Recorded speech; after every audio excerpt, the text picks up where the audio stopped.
محمدا رسول اللہ جس کی فطرت کے اندر ہی خیر خواہ والے معاملات ہوتے ہیں کہ وہ مخلوقات کی خیر چاہتے ہیں، تو یہ کلام اللہ اس کو کھینچ رہا ہوتا ہے اور اس کو کھینچ لیتا ہے، اور وہ ایک دن مسلمان اور اللہ والا بن جائے، چاہے وہ کسی کیٹیگری کے اندر بھی نہ ہو، لیکن اگر سلیم الفطرت ہے تو یہ مغناطیس لگا ہوا ہے کلام اللہ کا، وہ کھینچے اور کھینچ کر لے۔ اسی لیے آپ نے قرآن کی نسبت دیکھی ہوگی کہ ایک کپڑا جو میرے اور آپ کے گھر کے اندر رکھا ہوتا ہے، لیکن اسی کو میں زوجدان بنا دیتا ہوں، قرآن شریف کے ساتھ نتھی کر دیتا ہوں، متصل کر دیتا ہوں، ملا دیتا ہوں۔ پہلے تو میں کپڑے کو ایسے ہی اٹھا رہا تھا، کبھی ادھر پھینک رہا تھا، کبھی ادھر پھینک رہا تھا، لیکن میں اس کپڑے کو کام میں لایا، زوجدان بنا دیا اور قرآن کے ساتھ اس کو نتھی کر دیا۔ تو اب جب میں اس کپڑے کو بھی ہاتھ لگاؤں گا تو بغیر وضو ہاتھ نہیں لگاؤں گا۔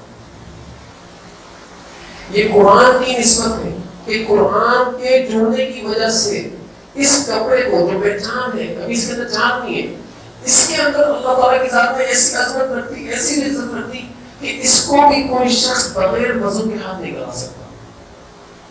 تو جس شخص کے اندر قرآن کے الفاظ، قرآن کے حکم دل کے اندر آ جائیں گے، جسم کے اندر آ جائیں گے، آپ سوچیں اس کی کیا بینی ہو، اس کی کیا عزت ہو۔ تو اس لیے حضرت فرمایا کرتے تھے کہ قرآن کی جو عظمت ہے نا، اللہ تعالیٰ کی ذات نے اس آیت کے اندر نازل کی۔ لو انزلنا هذا القرآن على جبل لرأيته خاشعا متصدعا من خشية الله، کہ اگر ہم اس قرآن کو نازل کرتے کسی پہاڑ کے اوپر تو آپ دیکھتے کہ وہ ریزہ ریزہ ہو جاتا اللہ کی ڈر سے۔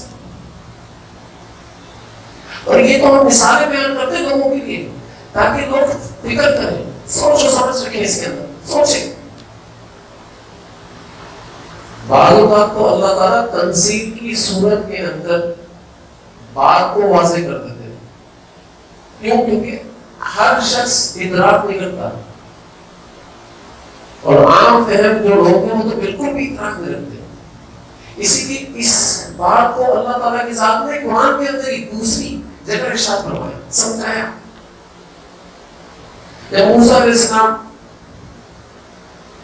اللہ کی بارگاہ کے اندر گئے کوہ طور پر تورات کو لینے کے لیے، تو اس وقت موسیٰ علیہ السلام نے ایک خواہش ظاہر کر دی، اے اللہ جس سے میں بات کرتا ہوں، دیکھیں جب کوئی فون پر بات کر رہا ہوتا ہے اپنے محبوب سے تو یقین جانے وہ اس کو دیکھنا بھی چاہتا، بات ہو رہی ہوتی ہے وہ اس کو دیکھنا بھی چاہتا۔ ایسے ہی کہ بھائی جس سے میں بات کرتا ہوں وہ ہے کون، کیسا لگتا ہے، میرا محبوب ہے نا، اپنے محبوب کو دیکھنا چاہتا۔ تو موسیٰ علیہ السلام نے ایک خواہش ظاہر کر دی، اے اللہ مجھے اپنے آپ کو دکھا دے، ربی ارنی انظر الیک۔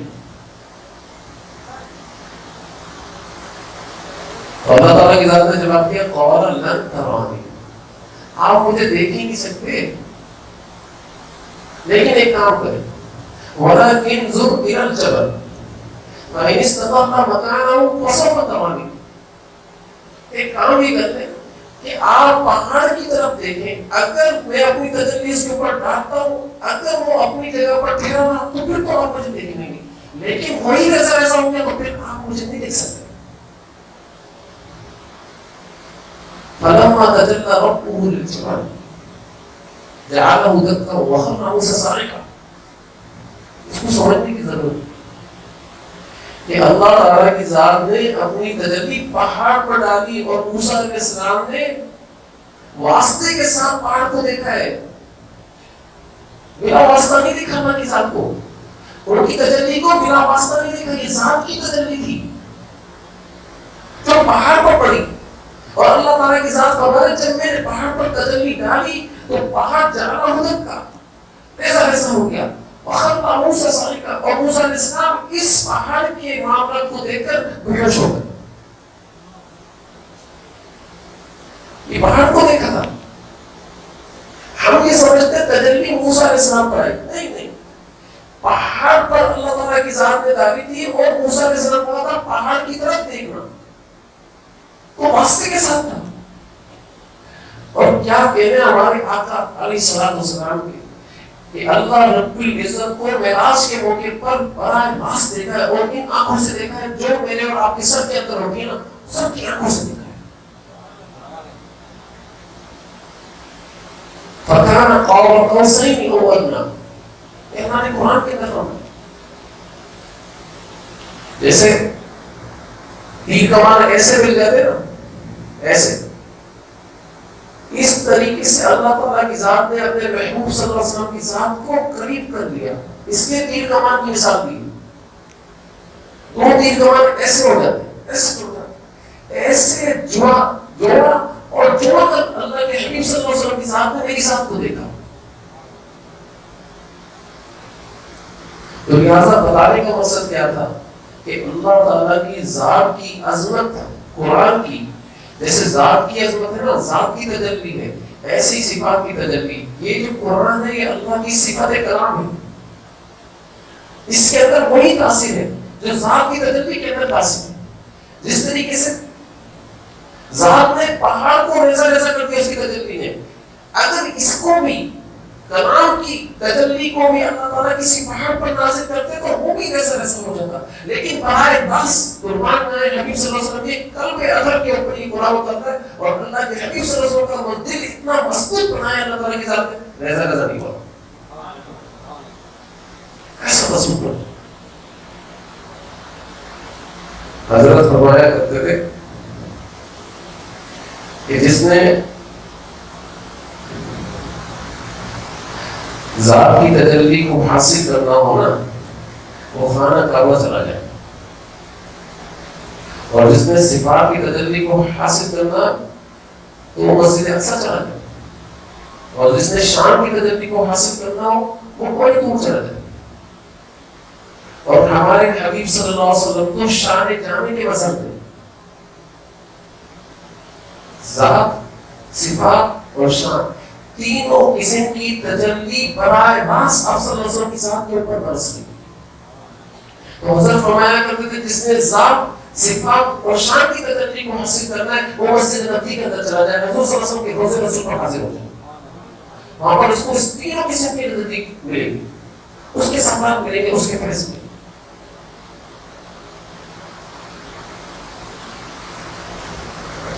تو اللہ تعالیٰ کی ذات نے اپنے حبیب صلی اللہ علیہ وسلم کے قلب اطہر کے اوپر یہ تینوں قسم کی تجلی نازل کی. ایسے تینوں قسم کی تجلی نازل کرنے کے اندر اللہ تعالیٰ کی ذات نے قرآن کے اندر فرما ہے. کیا فرما ہے؟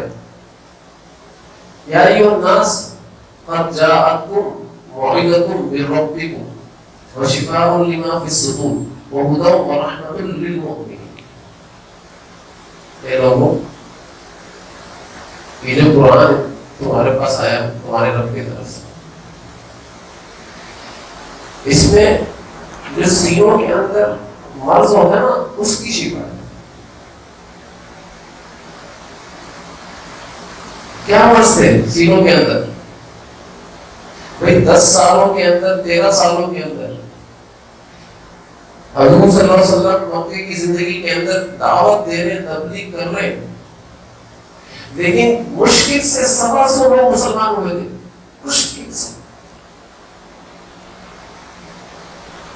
وہ تو مدینے کی زندگی کے اندر اسلام تیزی کے ساتھ پھیلا. ایسے اندر مرض تھے، بغض، کینہ، عداوت، تکبر، حرص، حوث، بخل، حب جاہ، حب مال، شہرت کی تمنا، شہرت کی محبت اتنی زیادہ تھی، اتنی پڑھائی زیادہ تھی اپنی کہ یہ پڑھائی نکلتی ہی نہیں تھی. تو اللہ تعالیٰ کی ذات نے ایک ترتیب بتائی ہے قرآن کے اندر، یا ایھا الناس قد جاءتکم موعظۃ من ربکم کہ اے لوگوں تمہارے پاس اللہ کی ذات کی طرف سے ایک واز آ گیا، واز. تو بتایا جا رہا ہے کہ جب دلوں کی زمین کے اوپر کام کر رہا ہو کوئی دعوت دینے والا، یہ کسان ہے دلوں کا، یہ دلوں کی زمین کے اوپر کام کر رہا ہو تو پہلے ابتدا اس کو واز سے کرنا چاہیے، ڈائریکٹ لٹ نہیں مارنا چاہیے، ڈائریکٹ لٹ نہیں مارنا چاہیے. دل کی زمین کے اوپر ہل چلانے کا اور زمین کاش کے قابل ہو جائے گی، اب اس کے اندر سے اللہ کی پھول نکلیں گے، محبت کے، اللہ کے عشق کے پھول نکلیں گے، اللہ کی معیت کے پھول نکلیں گے، اب نکلیں گے. کیونکہ اس کے اندر سینے کے اندر مرض ہے، مرض. اور وہ مرض کیا ہے؟ تکبر کا، کینے کا، بغض کا. ہمارے حضرت فرمایا کرتے تھے ایک حدیث کہ جس کے قلب کے اندر ذرہ برابر تکبر ہوگا وہ جنت کی خوشبو بھی نہیں سوگی. یہ حضور صلی اللہ علیہ وسلم فرمایا. اور جس کے قلب کے اندر ذرہ برابر ایمان ہوگا وہ دوزخ کے اندر نہیں جا سکتا.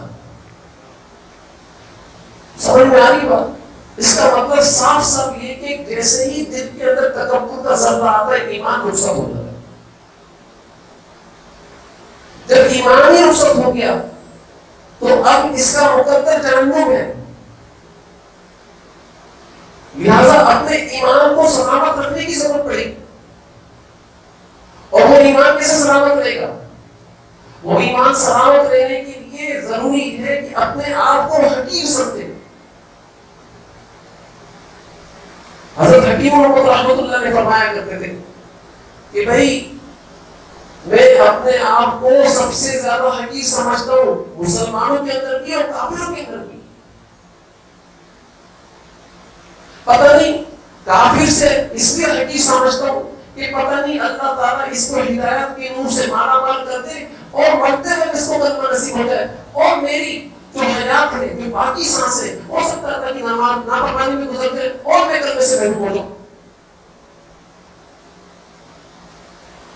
میں تو اس وقت اپنے آپ کو زبردست سمجھوں گا، اچھا سمجھوں گا جب میں یہاں سے کامیاب ہو کر چلا جاؤں گا اور اللہ تعالیٰ مجھے کامیاب کر دیں گے اور وہاں پر حضور صلی اللہ علیہ وسلم اور صحابہ اکرام رضوان اللہ علیہم میرا استقبال کر رہے ہوں گے کہ بھائی زبردست طریقے سے کھیل کر آیا ہی نہیں. پھر میں سمجھوں گا کہ میں کامیاب ہوں. ورنہ اس سے پہلے میں ناکام ہوں. ہمارے حضرت فرمایا کرتے تھے کہ جو سینوں کی شفا ہے، یہ سینوں کی شفا کیسے ہے کہ تکبر والی آیت کو پڑھو، انہ لا یحب المستکبرین، کہ اللہ تعالیٰ تکبر کرنے والوں کو دوست نہیں رکھتے، محبت تکبر کرنے والے سے نہیں کرتے. جب یہ بات پتہ چل گئی تو اللہ کے محفوظ ترین بندے بن کر زندگی گزار کرو، بلکہ اللہ تعالیٰ کی ذات کی محبت بن کر زندگی گزارو. تو پھر حضرت فرمایا کرتے تھے ایسی غیبت کی آیت پڑھو اور دیکھو کہ اللہ تعالیٰ کی ذات نے منع فرمایا کہ غیبت مت. وَلَا يَغْتَبْ بَعْضُكُمْ بَعْضًا أَيُحِبُّ أَحَدُكُمْ أَن يَأْكُلَ لَحْمَ أَخِيهِ مَيْتًا فَكَرِهْتُمُوهُ وَاتَّقُوا اللَّهَ. یہ اللہ تعالیٰ قرآن کے اندر فرماتا ہے کہ بھائی غیبت سے کراہت محسوس ہونا ضروری ہے. کہ اگر آپ نے غیبت سے کراہت نہیں کی تو آپ اپنے بھائی کا گوشت کھا رہے ہیں، یقیناً کھا رہے ہو. یہ اللہ تعالیٰ قرآن میں فرما رہے ہیں اور حضور صلی اللہ علیہ وسلم نے پکا ٹھکا بتایا ہے کہ بھائی جب کوئی بندہ اپنے مسلمان بھائی کی غیبت کرتا ہے تو وہ اپنے مسلمان بھائی کا گوشت کھاتا ہے اور حقیقت میں کھاتا ہے. آج سب سے زیادہ جو گوشت کھایا جاتا ہے نا وہ مسلمان بھائی کا کھایا جاتا ہے، وہ لوگوں کو کھایا جاتا ہے، وہ انسان کا کھایا جاتا ہے، وہ آدمی کا کھایا جاتا ہے. ہم آدم خور واقعی میں بن چکے ہیں حدیث کے اعتبار سے. اس لیے قرآن کے اندر اس کی شفا تلاش کریں. جو مرض ہمارے موجود ہے اس کی شفا قرآن کے اندر ہے. اور سینہ کا ہے، سینہ یہ عالم عمل سے تعلق رکھتا ہے، میرا اور آپ کا سینہ. یاد رکھیے گا اور عالم خلق سے جو تعلق ہے میرا جسم تعلق رکھتا ہے. اس لیے عالم امر کی چیزوں کو صحیح کر لو جن کا تعلق عرش سے ہے. اور اسی لیے اللہ تعالیٰ کی ذات نے حدیث کے اندر فرمایا, حضور صلی اللہ علیہ وسلم کی ذات نے کیا فرمایا, صحابہ کرام کے درمیان میں آئے, فرمایا کہ بھائی کیا تم شہادت نہیں دیتے اس بات کی کہ اللہ تعالیٰ کے سوا کوئی معبود نہیں ہے اور میں اللہ کا رسول ہوں؟ تو صحابہ کرام نے فرمایا کیوں نہیں, ہم تو اس بات کی شہادت دیتے ہیں, گواہی دیتے ہیں. فرمایا اگر تم اس بات کی گواہی دیتے تو پھر سن لو خوشخبری تمہارے لیے, اور وہ یہ ہے کہ یہ جو قرآن ہے اس کا ایک سرا یہ حبائل اللہ ہے, یہ اللہ کی ذات کی رسی ہے. اس کا ایک سرا اللہ تعالیٰ کی ذات نے اپنے ہاتھ میں پکڑا ہوا ہے اور دوسرا سرا تم لوگوں کو دیا ہوا ہے. تم لوگ اس کو مضبوطی کے ساتھ تھام لو, پکڑ لو. بولے کہ ایسا لگ رہا ہے کہ اللہ تعالیٰ کی ذات پکڑ کر چھوڑ کر یہ بول رہے رسی کا سرے کو بھائی اس کو پکڑ کر پر آ جاؤ. بھائی جب اس رسی کو پکڑ کر بندہ ایمان والا چڑھنا ہوگا چڑھنا ہوگا چڑھنا ہوگا چڑھنا ہوگا تو جس کے ہاتھ میں یہ رسی ہوگی اس تک تو پہنچ جائے گا نہیں پہنچے گا؟ یہ بتائیں ہم. تو اللہ تعالیٰ کی ذات ہی فرما رہے کہ بھائی ایک ہاتھ میں اس کا سرا میرے پاس ہے اور ایک سرا تم کو دے دیا ہے, اس کو پکڑ لو. جب تم اس کو پکڑ لو گے تو میں تمہیں اپنی ذات تک چڑھا دوں گا, پہنچا دوں گا. تو لہٰذا قرآن کو مضبوطی کے ساتھ تھام لو. آج ہم اپنی زندگی کو دیکھنے قرآن کو جو ہم یوز کرتے ہیں صرف انبیاء کی لائن کے اندر یوز کر رہے ہوتے ہیں. کسی نے بتا دیا جادو ہو گیا, پڑھا قرآن کی آیت پڑھ لو, اس لیے تو پڑھ رہے ہوتے ہیں. لیکن قرآن کی تلاوت کرنی ہے اس لیے نہیں. میرے ہاتھ کے اندر درد ہوا اور یہ جاتا ہی نہیں ہے درد. میں کسی کے پاس گیا, کسی نے بولا بھائی اس ہاتھ کے اوپر تو اثرات ہوئے. ارے اس ہاتھ کے اوپر اگر اثرات ہوئے تو بھائی اس ہاتھ سے تو نے جو اللہ کا حکم توڑا تھا نا, اس ہاتھ کے اوپر واپس اللہ کا حکم بحال کر دے کہ تیرے ہاتھ کے اثرات ختم ہو جائیں. جو شرمگاہ کے اندر تیرے اثرات ہے نا, شرمگاہ سے جو اللہ کے حکم ٹوٹے وہ واپس بحال کر دے. اللہ تعالیٰ تیرے سارے اثرات کو ختم کر دے. تیرے پیٹ کے اندر جو اثرات ہے نا, کبھی آنکھوں کے اندر درد ہوتا ہے, تو کبھی جگر کے اندر درد ہوتا ہے, کبھی گھٹنوں کے اندر درد ہوتا ہے, کبھی کہاں درد ہوتا ہے, یہ سارے جو تو بھائی حالات کا لگوا منہ کے اندر ڈال رکھا, یہ حالات کے جو اثرات رہیں گے نا تو اللہ تعالیٰ کی ذات یہ سارے مرضوں کو ختم فرما کر رکھ دے. اب اس کی کیا لوگ جاتے ہیں کہ اثرات ہو گئے, جادو ہو گئے, اور لوگ طرح طرح کی وظیفے بتا رہے ہوتے, طرح طرح کے نسخے بتا رہے, تو وہ کو استعمال کرتے ہیں. لیکن قرآن کا جو حکم ہے نا اس پیٹ کے اوپر وہ استعمال نہیں کرتے.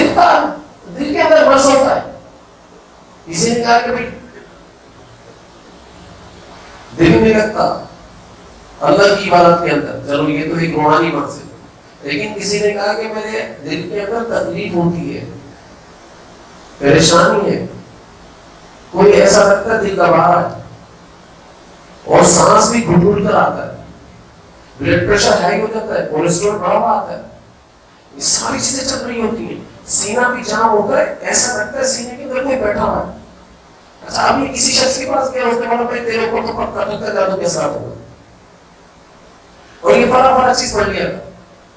یہ اس کے اندر تو لگا ہوا ہے, پڑھنے میں لگا ہوا ہے, لیکن یقین جانے اس قلب کے اندر جو اللہ کی محبت اس نے داخل کرنی تھی, اس قلب کے اندر جو اللہ تعالیٰ کی ذات کا استحضام لانا تھا, اس قلب کے اندر جو بصیرت حاصل کرنی تھی, وہ اس سے محروم ہے.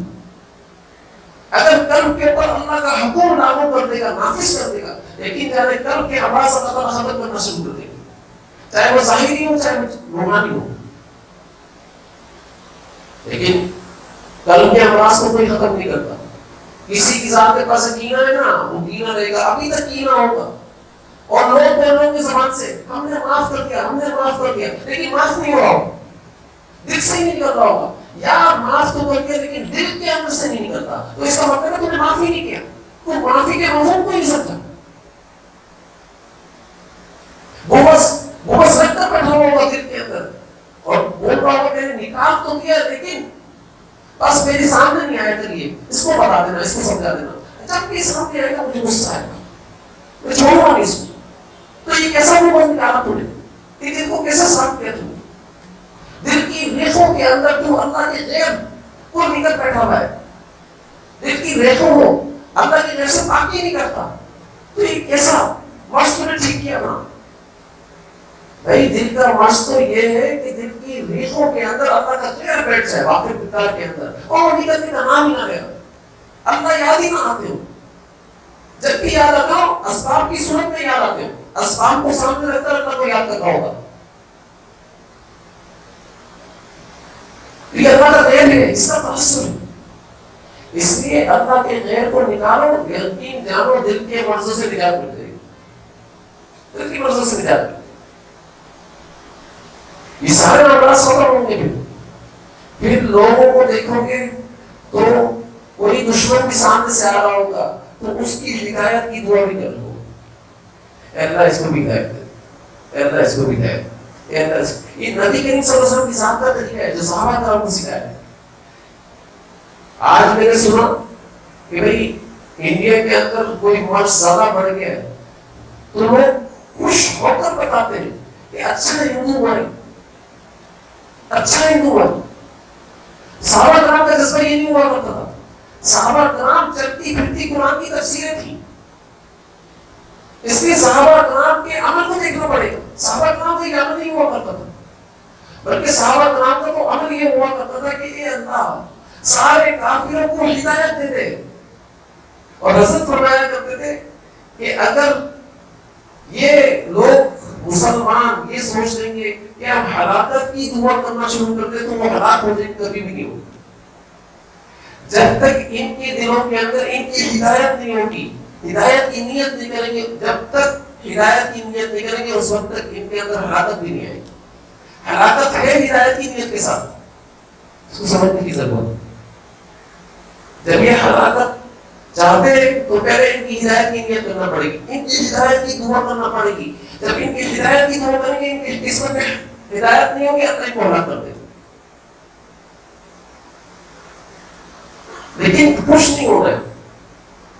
آج بہت سارے لوگ خوش ہو کر بتاتے تکلیف ہو رہی ہوتی ہے، ان کو بار بار سمجھانا پڑ رہا ہوتا ہے بھائی اللہ تعالیٰ کی ذات سے پناہ مانگو، ان کی ہلاکت پر خوش نہ ہو کر کے دکھ ہونا چاہیے. صحابہ کرام جب بھی کوئی کافر مر جاتا تھا روتے تھے اور رو کر کہہ رہے ہوتے تھے ایک کافر اور جہنم میں چلا گیا، اے اللہ تیرا ایک بندہ جہنم میں چلا گیا، اس کو بھی جنت میں جانے والا لے جانے والا بنا دیتا ہے اللہ، یہ بھی جنت میں جانے والا بن جاتا. اس طریقے سے فکر کیا کرتے تھے. لیکن ہماری فکریں ساری چینج ہو گئی، سارے معاملات چینج ہو گئے. ہماری زندگی کے جو معاشرت ہے، معیشت ہے، سیاست ہے، اگر ان تینوں حصوں کو ہم پیش کریں صحابہ کرام رضوان اللہ علیہ کے اوپر تو یہ تین جانیں میچ نہیں ہوگی. اپنے ایمان کو صحابہ کرام کے ایمان پر پیش کریں تو ایمان میچ نہیں ہوگا. اپنے اعمال کو صحابہ کرام کے اعمال پر پیش کریں تو اعمال میچ نہیں ہوگی. اپنے اسلام کو صحابہ کرام کے اسلام پر پیش کریں تو اسلام میچ نہیں ہوگا. تو پھر ہم کیا ہیں، ہم کون ہیں؟ یہ سوال تو آتا ہی نہیں آتا ذہن کے اندر، ہم کون ہیں؟